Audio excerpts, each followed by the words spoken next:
오늘 저는 다니엘서 6장 25절에서부터 28절까지의 말씀을 근거로 시대를 넘는 형통의 사람, 이와 같은 제목으로 여러분과 함께 하나님의 은혜의 말씀을 나누기 원합니다. 우리가 사는 이 세상 가운데서도 형통이란 말을 좋아하지 않는 사람은 아무도 없습니다. 형통이란 말은 막힘이 없이 뚫려 있는 삶, 내가 원하는 대로 이끌어가는 삶을 우리가 형통이라고 말할 수 있습니다. 그런데 오늘 성경에 보니까 다니엘서 6장 28절 보니까 다니엘은 어떤 사람이었느냐? 다니엘은 형통한 사람이었습니다. 뿐만 아니라 이 다니엘이 다리오 왕 시대와 바사 사람 고레스의 왕 시대에 형통했다라고 성경은 말합니다. 쉽게 말하면 대통령이 바뀌고 나라가 바뀌고 환경이 바뀌었음에도 불구하고 다니엘은 형통한 삶 그 자체였다고 성경은 말씀해 주셨습니다. 형통의 삶을 우리가 한마디로 말하면 복 받는 인생이라고 말할 수 있습니다. 한국 사람처럼 복 좋아하는 사람 없습니다.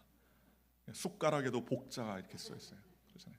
의복에도 요즘에는 한복에는 많이 디자인이 바뀌었지만 한복에도 복자를 주렁주렁 한문으로 써놨습니다. 모든 복을 누리기를 원합니다.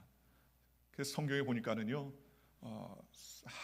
그 한국 사람들이 좋아하는 애송시 시편 중에 애송시는 제일 먼저 시편 23편 복 있는 사람은 하면서 복 있는 사람에 대한 시편, 또 다윗의 23편의 시편들을 상당히 좋아한다고 합니다. 복을 받는 삶을 좋아하지 않는 사람은 아무도 없을 것입니다. 그런데 오늘 성경에 세대가 변하고 시대가 변하고 나라가 변하고 왕이 변했는데도 불구하고 변함없이 시대를 통과하며 관통하며 형통했던 사람 다니엘이 있습니다. 오늘 우리는 이 다니엘을 통하여 세 가지의 은혜를 나누기 원합니다. 첫째로 고난을 통과한 사람이 형통한 삶을 살게 되더라는 것입니다. 여러분, 다니엘은 형통했다고 말하지만 BC 586년에 이 이스라엘은 바벨론에 의해서 완전히 멸망당합니다. 성전은 완전히 불타 없어지고요, 집안은 풍비박산 나고 온 나라의 남자들은 다 죽고 또 어린 아이들과 또 여자들은 끌려가 노예로 가게 됩니다. 그 안에 10대의 소년의 몸으로 포로가 되어 끌려온 사람 중에 한 사람이 누구냐? 바로 다니엘이라는 사람이에요. 바벨론에 살면서 수차례 정권도 바뀌고 메대와 바사 연합군에 의해 바벨론이 멸망당할 때에도 다리오 왕이 바뀌고 또 수많은 나라가 바뀌어도 80세의 노구임에도 존경과 질시를 함께 받는 삶을 살았던 사람이 바로 다니엘이었다는 것입니다. 우리가 보기에 그의 팔자는 굉장히 고약한 인생이었다라고 생각할 수 있어요. 여러분, 이민 다 오셨지요? 여러분, 목사님, 저는 노예로 끌려왔습니다. 미국에 끌려왔어요. 이렇게 말하시는 분 계십니까? 저는 어쩔 수 없이 전쟁 고아가 돼가지고 미국에 왔습니다. 여러분, 이런 분 저는 한 번도 본 적이 없어요.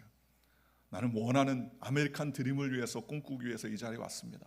비록 신분이 어려웠지만 그러나 이 자리에 와서 삶을 산 지 40년이 넘었습니다. 이런 분들은 참 많이 받았어요. 꿈을 찾아왔지 포로가 되어서 온 사람은 한 사람도 없습니다. 그렇지 않습니까?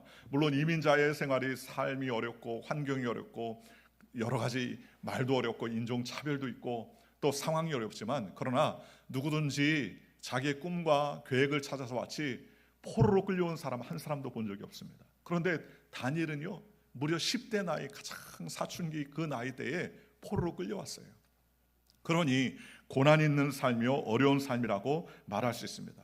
그런데 그 성경은 이 다니엘의 삶을 팔자가 고약하다, 또 어려운 시대를 살아왔다, 고난이 많은 시대를 살아왔다, 또 험한 인생을 살았다, 이렇게 말하지 아니하고 시대를 관통하며 형통했다라고 그렇게 말씀하시더라는 것입니다. 이런 형통의 삶이 있을 수 있는 것은 바로 고난을 통과하면서도 하나님을 붙드는 인생이었기 때문에 가능했다는 것입니다. 오늘 요셉의 삶도 그렇지 않습니까? 요셉은 살아계신 하나님을 믿는 가정인데 엄마 라헬이 일찍 돌아갔어요. 배달의 형제 10명은 그를 시기하고 미웠습니다.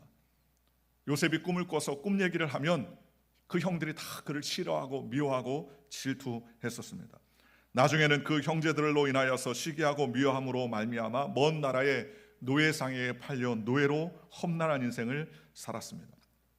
그곳에서 열심히 일을 해서 인정받는 삶을 사는가 했는데 보디발의 아내 미투에 걸려가지고 원치 않는 미투죠. 하지도 않은 일에 미투에 걸려가지고 그는 감옥에 들어갑니다. 감옥도 가장 많은 정치범들이 들어가는 아주 중한 감옥에 들어가서 고난을 받았습니다. 그런데 그 고난 가운데서도 그는 얼마나 성실하게 했든지 모든 감독관들이 그에게 키를 맡길 정도로 죄인의 몸에 들어왔는데 그 키를 받아가지고 모든 감옥을 감독할 수 있을 정도의 그런 신임을 받았습니다.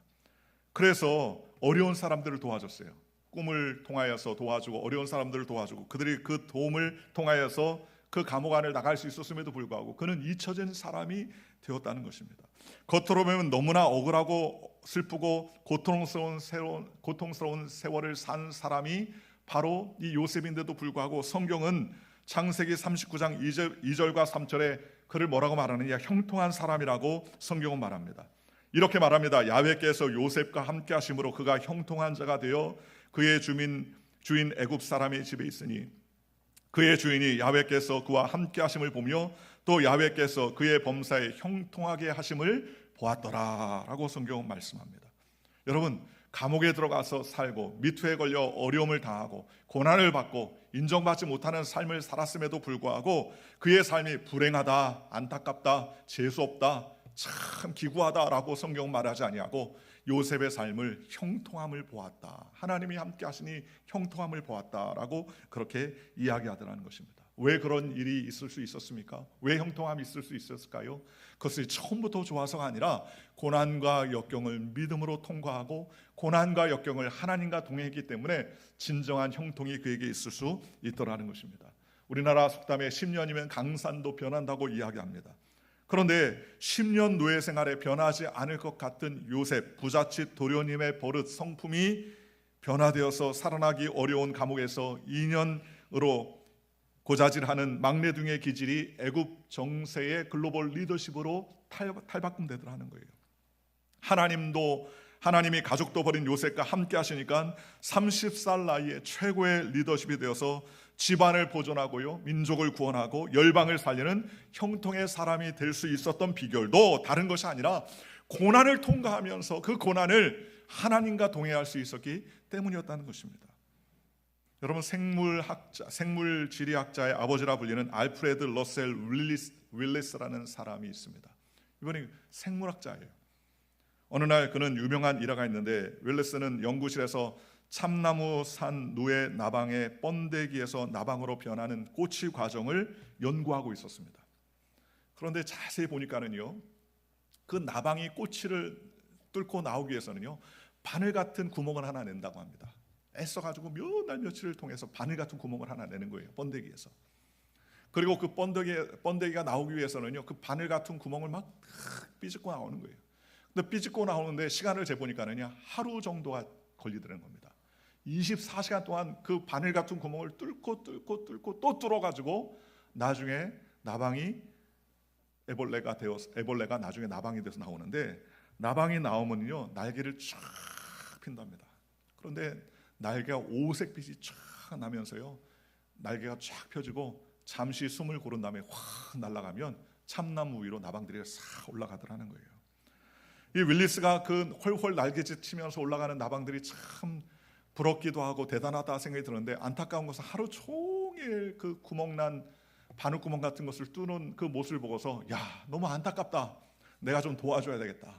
그래가지고 그 바늘구멍 같은 구멍에 가위로 양쪽에 십자로 쪼개준다고 합니다. 조금 틈을 주는 거죠. 그러면은 그 틈이란 사이로 나방이 한나절 겨는 게 아니라 1시간 만에도 나온다는 거예요. 아, 내가 잘 도와줬다, 그렇게 생각했답니다. 그런데 희한한 일은요, 그 나방이 손쉽게 나왔는데 날개를 퍼덕퍼덕 하는데 그 날개가 오색 찬란하지도 않을 뿐더러 끈적끈적한 물질이 덮여 있어가지고 퍼덕거리다가 이내 날지 못하고 죽게 되더라는 거예요. 윌리스가 생각하기를 왜 이 나방들이 제대로 날지 못하고 죽게 되었을까라고 확인하다 보니까 누에꽃이 그 바늘구멍 같은 곳에서 뛰어나오려고 하루 종일 애쓰고 힘쓰다가 끈적끈적한 몸이 그 온 그러한 액체가 싹 벗겨지고요, 그 다음에 하루 종일 그 뚫고 나오기 위해서 움직이다가 날개 근육들이 잘 발달하게 되고요, 그 더러운 것들이 다 씻겨지게 되고 그 누에 고치에서 나옴으로 말미암아 액체, 끈적끈적한 액체가 싹 씻겨지게 되어서 비로소 완전한 나방이 되어서 날아갈 수 있었는데, 자기가 뚫어놓아 주었기 때문에 근육이 생길 여유가 없고요, 액체를 씻어낼 시간적 여유가 없어서 나중에 나오게 되는데 날개를 펴지 못하고 다 퍼덕거리다가 죽게 됐다는 것입니다. 그는 깨달았어요. 나방에게서의 누에꼬치에서 나올 수 있는 것이 그게 괴로움이 아니라 고난의 축복이구나라는 사실을 알았다는 것입니다. 여러분, 사람도 하나님 안에서 하나님이 사랑하는 자들마다 과정을 통과하게 해주지 않습니까? 고난의 과정을 통과할 때 하나님께서 우리에게 참다운 소망을 주지 않습니까? 로마서 5장 3절에 이렇게 말합니다. 다만 이뿐 아니라 우리가 환난 중에도 즐거워하나니 이는 환난은 인내는 연단은 소망을 이룬 줄 알미로다.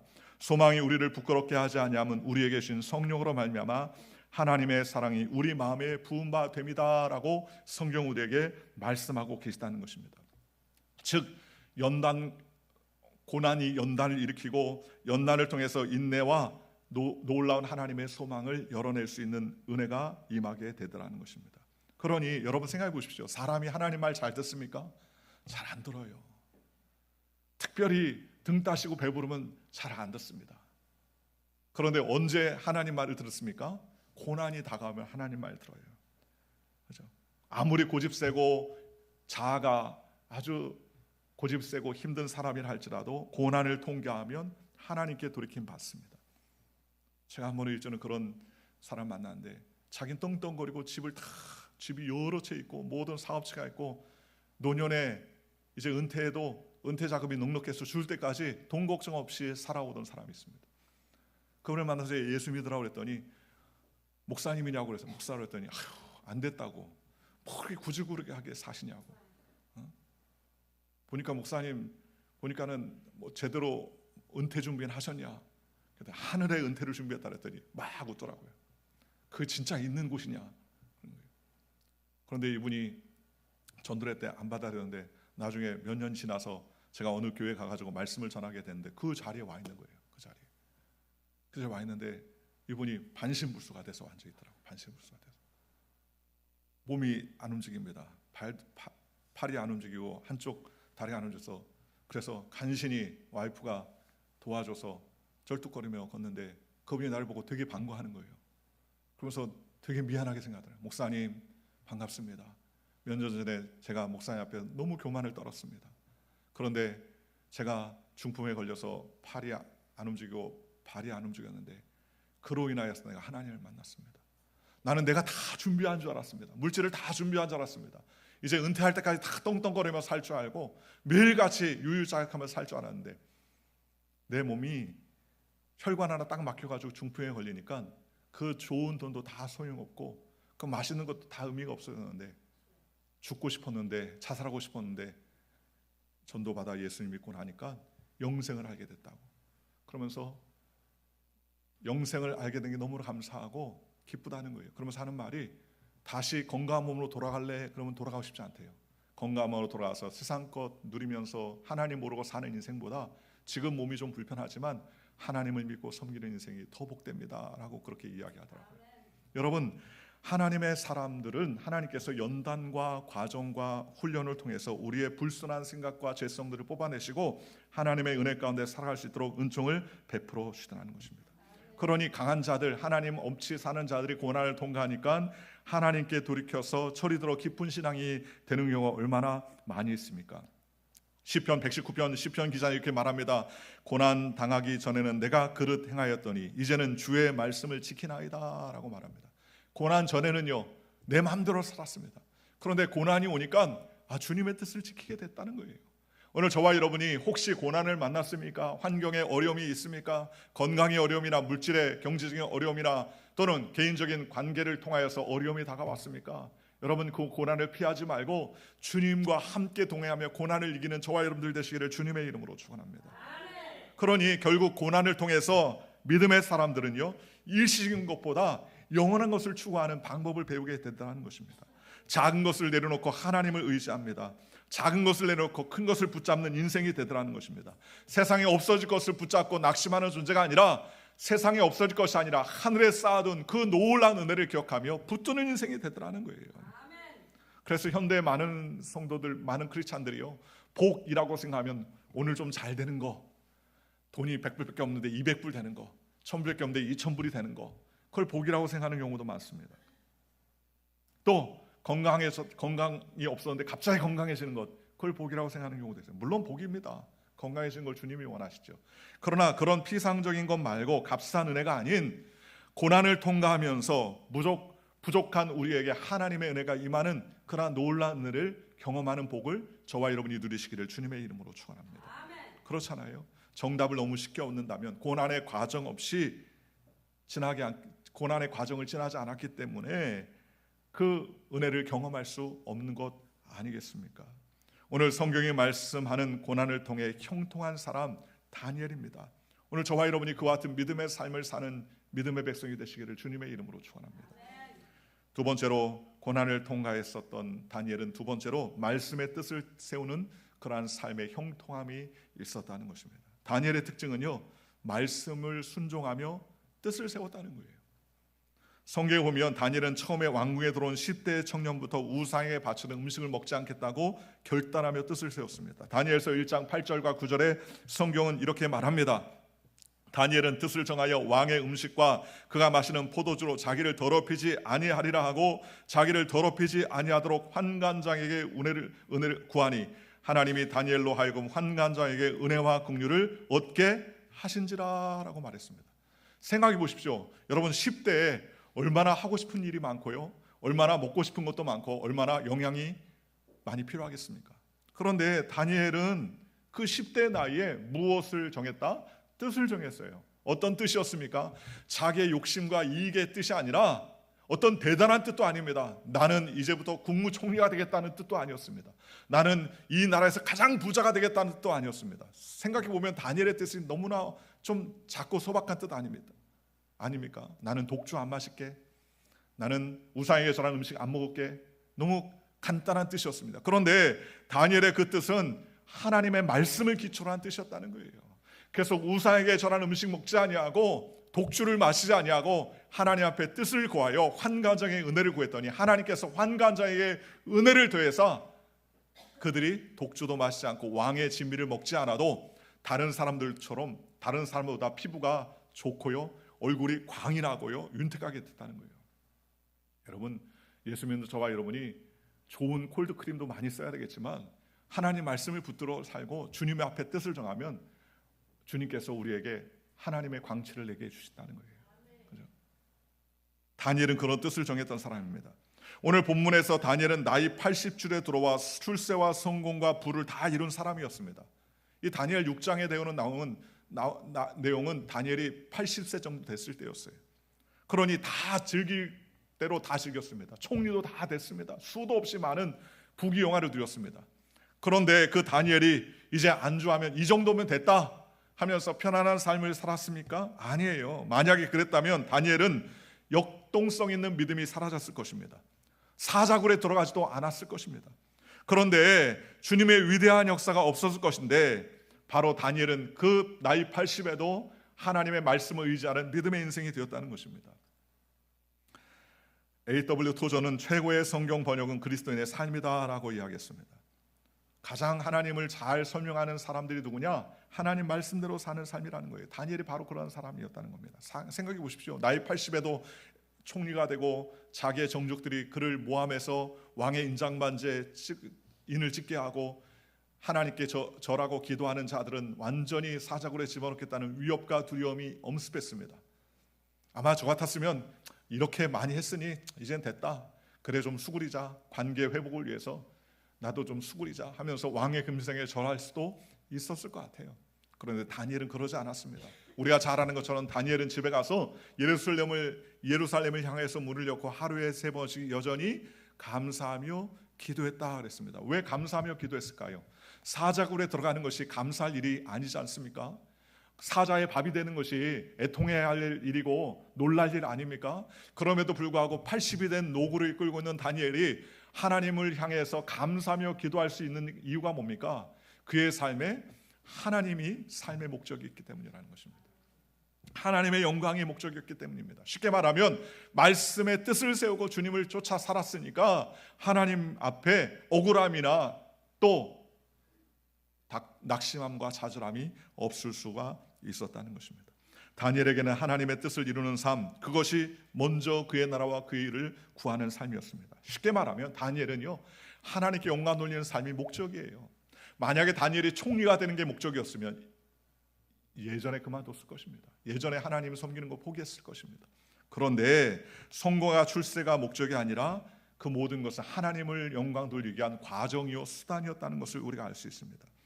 총리가 되는 것은 하나님의 나라와 의를 구하는 수단이었고요, 만약 총리가 되어 출세한 것이 수단이라면 포로가 되어 약해진 것도 하나님께 영광 돌리기 위한 수단 아니겠습니까? 그러니까 풀불에서도 사자굴에서도 두려워하지 아니하고 낙담하지 않을 수 있는 것은 하나님의 나라와 목적에 의를 두었기 때문에 그들은 억울함이나 부족함이 없었습니다.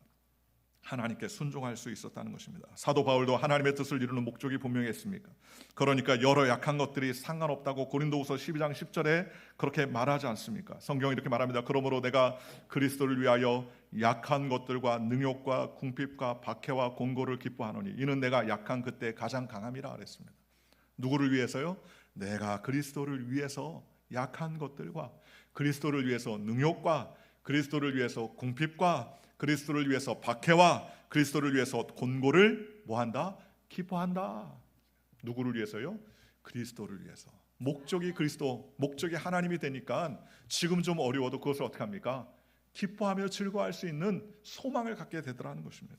오늘 저와 여러분이 이런 믿음을 가지시기를 주님의 이름으로 축원합니다. 능욕, 궁핍, 박해, 공고도 기뻐할 수 있습니다. 왜냐하면 약한 내가 하나님을 가장 잘 섬길 수 있는 그때가 되기 때문이라는 거예요.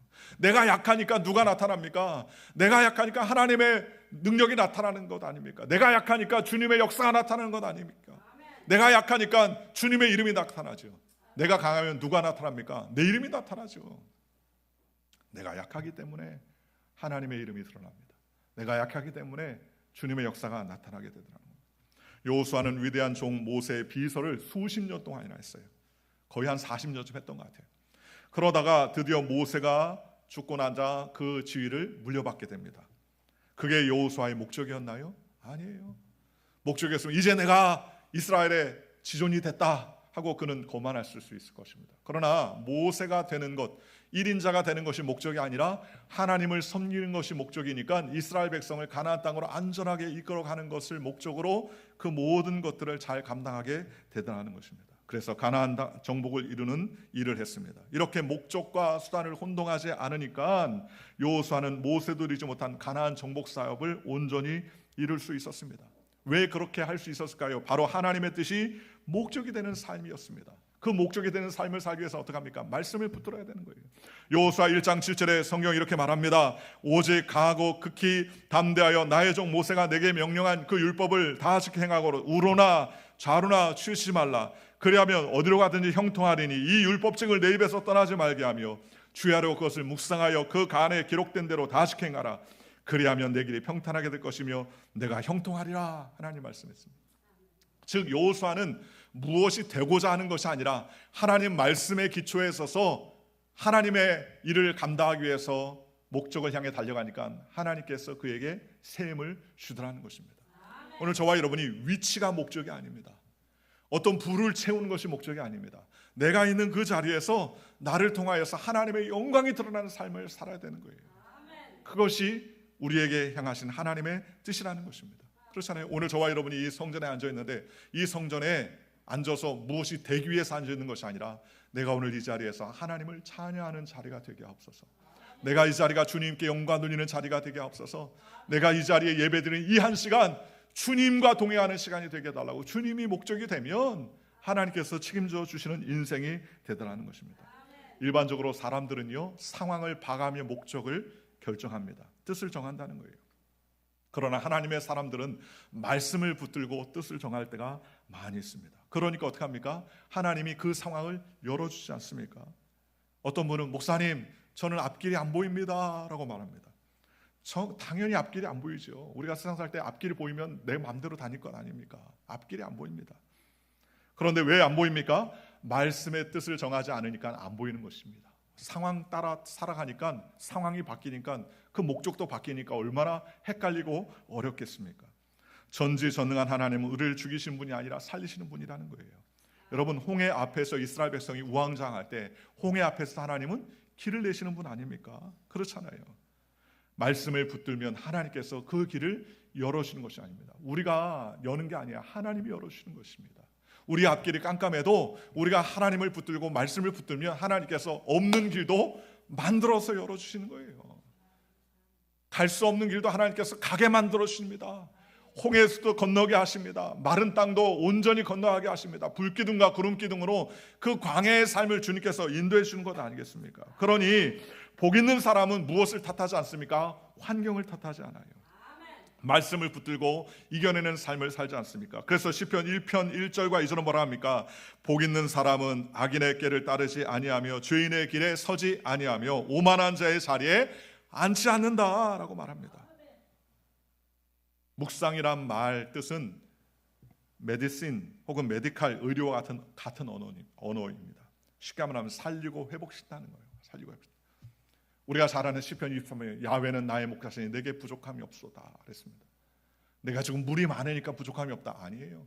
내가 지금 푸른 초정이 많아서 부족함이 없다 아닙니다. 야훼 하나님이 내 목자이시니까 나는 부족함이 없어. 지금 그 시편을 짓는 다윗이 부족함이 없습니까? 아니에요. 사울이 자기를 죽이려고 쫓아다닙니다. 그런데도 불구하고 그는 선언합니다. 야훼가 나의 목자시니 나는 부족함이 없도다라고 선언한다는 거예요. 선언. 말씀 앞에 붙잡힌 바 되는 삶을 살겠다고 결단하는 인생이 되더라는 것입니다. 여러분, 저와 여러분이 성경 말씀으로 살아나는 사람, 형통한 자가 되시기를 주님의 이름으로 축원합니다. 여러분, 세상에서 출세, 부자, 성공이 목적입니까? 사업을 합니까? 돈 버는 것이 목적입니까? 하나님의 뜻을 이루는 수단이어야 되지 않습니까? 공부가 목적이 아니라 하나님을 섬기는 수단이어야 됩니다. 학위를 따는 것이 목적이 아니라 하나님을 섬기는 수단이 되어야 합니다. 교회에서의 직분이 목적이 아니라 하나님을 섬기는 과정과 수단이 되어야 된다는 것입니다. 그 직분이 목적이 되니까요. 직분 받고 어떻게 합니까? 직분 받고 그 직분을 귀하게 여기지 아니하고 그 직분을 이제 받았으니 이제 떠나는 사람들로 많습니까? 그렇잖아요. 주님께서 직분을 주셨다면 그 직분이 목적이 아니라 섬긴 일의 도구가 되어야 될 줄로 믿습니다. 하나님의 뜻이 목적이 되는 삶을 살려면 말씀을 붙드는 인생이 되어야 됩니다. 누구든지 시냇가의 신문나무가 철을 따라 시절을 따라 열매를 맺으며 잎사귀가 마르지 아니한 같으니 그 모든 일이 형통한다 그랬습니다. 어디에 박혀 있어야 돼요? 시냇가의 신기한 나무, 시냇가의 신기한 물이 있는 나무. 그 물이 무엇입니까? 말씀을 붙드는 인생. 오늘 저와 여러분이 말씀을 붙드는 인생이 되시기를 주님의 이름으로 축원합니다. 무엇을 보고 무엇을 듣고 무엇을 입력하느냐에 따라서 우리의 출력이 결정되는 것 아닙니까? 그렇잖아요. 제가 인천에서 전도사로 있을 때 그 유아부의 애들이 예배드리다 똥을 싸요. 기저귀에 똥을 쌉니다. 그럼 엄마들이 와가지고요 그 기저를 벗기면서 아유 냄새를 맡아보면 오늘 뭐 먹었네 하면서 이 얘기를 합니다. 어떻게 알아맞지 몰라요. 오늘 내가 좀 매운 걸 먹었더니 애가 막 똥을 몇 개 싸서 엉덩이가 빨개졌어. 먹는 대로 하는 거예요. 먹는 대로 싸는 거죠. 우리 인생도 마찬가지 아닙니까? 우리가 말씀을 자꾸 입력하면 우리의 입술 속에서 말씀이 튀어나오지 않겠습니까? 그렇잖아요. 우리가 세상 것을 입력하면 세상 것이 우리에게 자꾸 나타나지 않겠습니까? 저와 여러분이 말씀을 붙드는 인생이 되시기를 주 예수의 이름으로 간절히 축원합니다. 세 번째로 시대를 초월해서 형통할 수 있는 다니엘의 비결은 하나님의 영으로 충만했기 때문이라는 것입니다. 말씀의 뜻대로 정하여 살려고 하면 반드시 세상의 저항과 핍박을 받게 되어 있습니다. 이길 수 있는 강력한 힘이 필요하죠. 예를 들면 알코올 중독에 빠진 사람이 시간 가면 알코올 중독이 이기나요? 아닙니다. 못 이겨요. 마찬가지로 지옥 가는 인생, 내 죄와 자아를 이기려면 사망 권세를 이기신 부활의 힘이 역사해야 된다는 것입니다. 그러니 다니엘은 6장 3절에 보면 뭐라고 말하냐? 그의 삶이 민첩했다 그랬습니다. 마음이 민첩했다라고 말해요.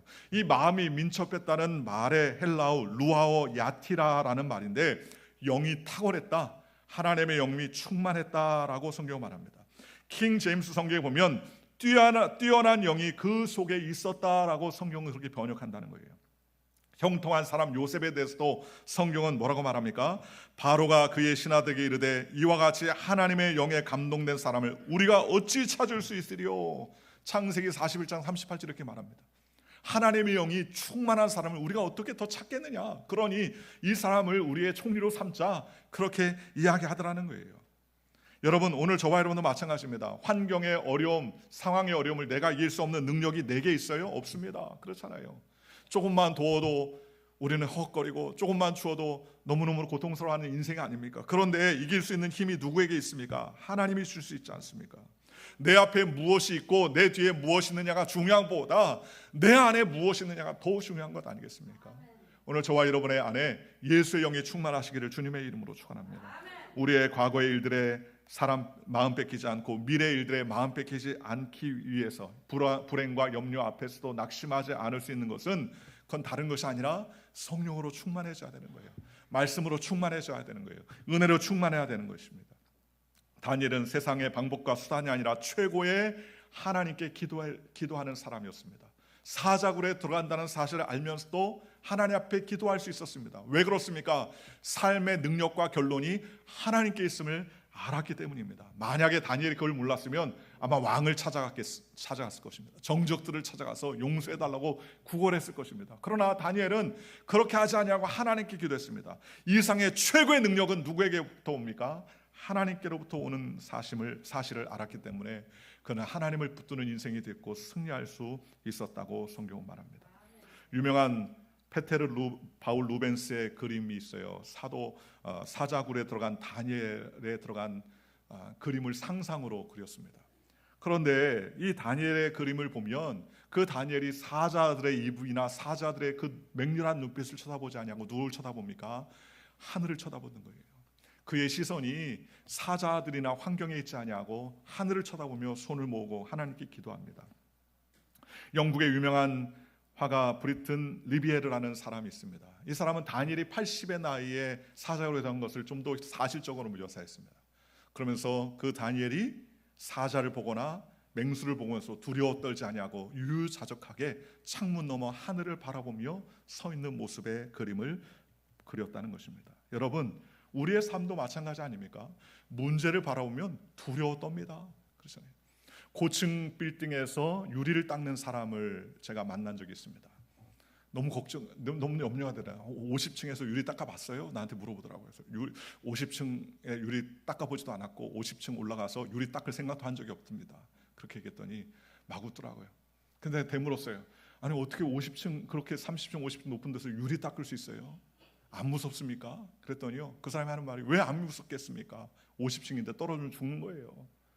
그럼 어떻게 유유자적하게 닦고 내려옵니까? 그랬더니 딱 한 가지 방법이 있습니다. 어떤 방법입니까? 그랬더니 절대로 밑을 안 본다는 거예요. 위만 바라본다는 거예요. 위만 바라보면 두려움도 이길 수 있다는 거예요. 오늘 우리 인생을 살면서 우리가 이길 수 있는 방법 단 한 가지입니다. 그것은 뭡니까? 밑이 아니라 위를 바라보는 인생이 될 때 승리할 수 있다는 거예요. 우리가 바라보는 위는 어디에 있습니까? 하나님께 있다는 것입니다.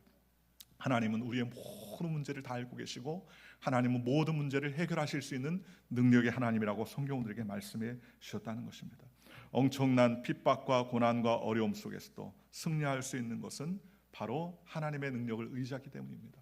생각해 보십시오. 일제 치하에서 6.25 동란에서 한국이 지금까지 버텨올 수 있는 힘은 무엇입니까? 그것은 믿는 자들이 새벽부터 부르짖고 하나님을 의지하며 주님께 나아가기 때문입니다.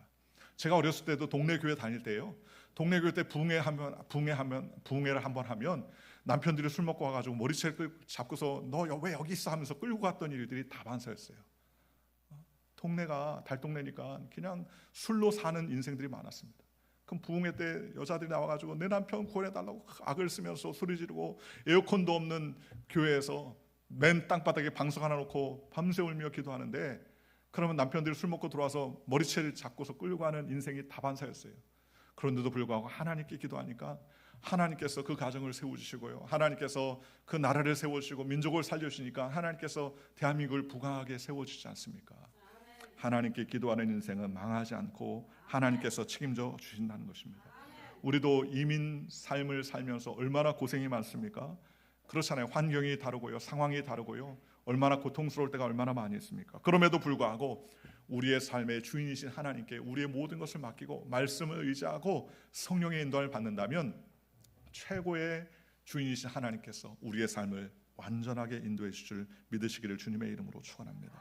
오늘 저와 여러분이 어떤 상황과 환경 가운데서도 시대를 관통하며 형통했던 다니엘과 같이 문제가 없는 삶이 형통이 아니라 문제를 주님의 은혜와 함께 동행하고 또 말씀의 표대를 세우고 상황과 환경 가운데서 성령님의 인도를 받는 믿음의 인생이 되어 주님을 기쁘시게 하는 거룩한 주의 백성들 되시기를 주 예수의 이름으로 간절히 축원합니다.